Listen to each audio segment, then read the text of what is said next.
कभी सोचा है कि लाखों दिलों की धड़कन मके मिक्र मह के लिए क्यों एक हो जाती है।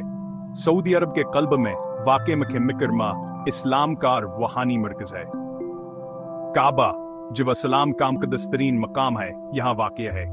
ये इबादत हजावर गहरे गौर व फ़िक्र की जगह है। इसकी तारीख हज़ारों साल पुरानी है, जो हज़रत इब्राहीम और हज़रत इस्माइल अलैहिस्सलाम की कहानियों से जुड़ी हुई है, जिन्होंने काबा तामीर किया था।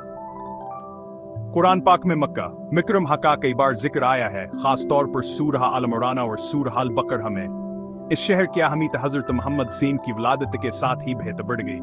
आप असल किनबूत का आगाज ही से हुआ, जहां आप सल्लल्लाहु ने तौहीदा और आखिरत का पैगाम फैलाया। पहली वही मक्के मुकर्रमा में नाजिल हुई, जिसने बहुत से अहम इस्लामी वाक़यात का आगाज किया। इब्तिदाई मुखालफत के बावजूद नबी करीम सल्लल्लाहु मदीना हिजरत ने बाल आखिर मक्के मुकर्रमे पर मुसलमानों की हुकूमत कायम की। आज दुनिया भर से लाखों मुसलमान हर साल हज के लिए यहाँ आते हैं, जो इस्लाम के 5 कान में से एक है। दुनिया भर के मुसलमानों के लिए मक्का मुकर्रमा की मजहबी, तारीखी और सकाफती अहमियत नाकाबिल फहम है।